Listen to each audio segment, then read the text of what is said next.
going to be cutting out a rough opening in a single skin masonry wall in what used to be an old coal shed. It's no longer needed. The house has oil fired central heating, so this space has essentially become derelict and unusable really.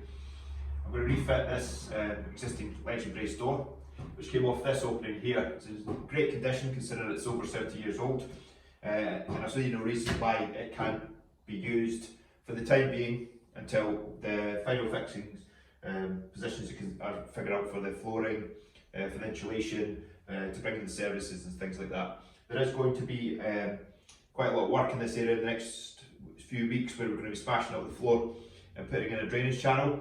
So this door with the surface mounted hinges will be fine, because it's going to be off and on quite a few times, and so I don't see the point of fitting a lovely new door that's going to be off and on, get covered in mud, concrete chips, and a lot of mess and potential for damage. So this will serve the purpose for the time being, and then at some point in the not too distant future you'll see me change it for something new.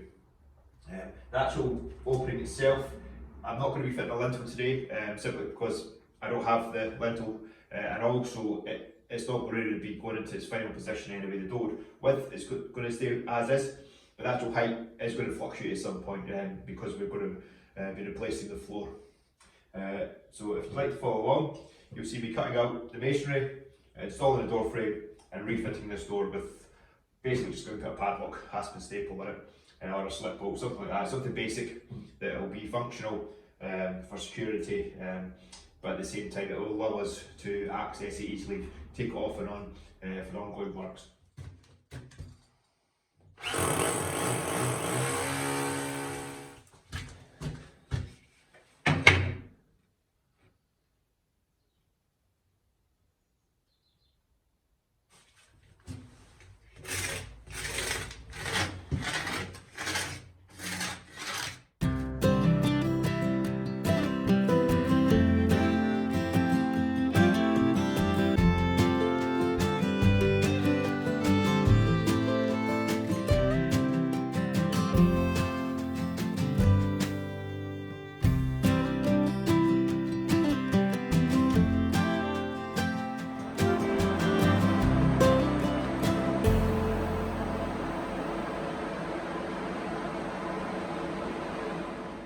Going to smash out the brickwork inward, simply because it's the concrete floor inside, so it'll make it a lot easier to clear up afterwards. Outside here it's very muddy. What you can't see is that behind me is the beginning of a pit. It's going to form part of the overall trench as part of the drainage system that's going to be getting done over the next few weeks. Obviously, I'm sure you're aware, there's a downpipe here for the guttering. That's not an accident. I knew it was there. It's going to have to get relocated. As the drainage works go on, we're still maintaining the existing system, so that is going into a hopper at the ground level and it's filtering away through the existing drainage system. Obviously it's not working particularly well, that's why it's been updated, but it is still working. So this pipework and the guttering is quite old, so I'm going to have to try and source some or patch it or whatever it is temporarily. So just to head off any comments saying that I wasn't aware of the downpipe. Of course I was aware there was a downpipe, but in the grand scheme of things, relocating that temporarily is a lot less work, and it's part of the overall scheme. So you see me swinging a sledgehammer for a wee bit, and we'll get the door open and get the frame in.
So that's it out now, nice and easy. Just got to bag it up. We're going to crush it later on and use it as some hardcore for the base for a patio or a driveway or something like that, so it's not going to waste. And then the bricks that we can reuse, we're going to stack it and set it aside ready for patching at other points. It's not a particularly unusual brick, it's typically LBC common, but you know, if we can keep it, it's an old imperial size, so if we can keep it for later projects and patching in, then we know we get a good match because it's you know, original as opposed to a later copy.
So I don't know if you saw there, but I actually ended up hitting my thumb with my hammer.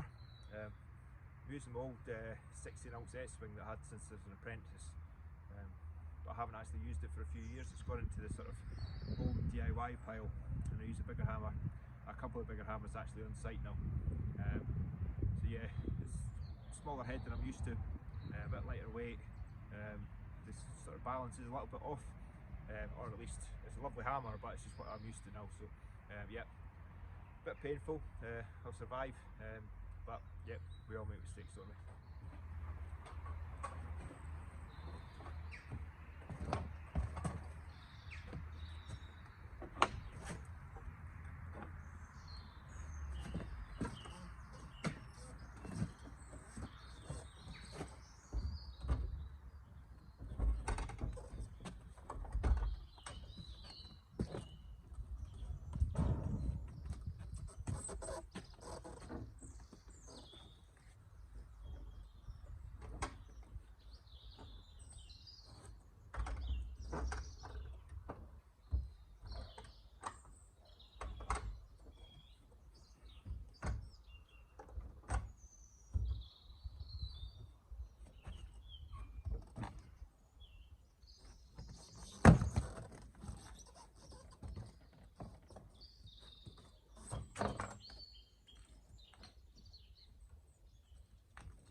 So that's the door and frame all fitted.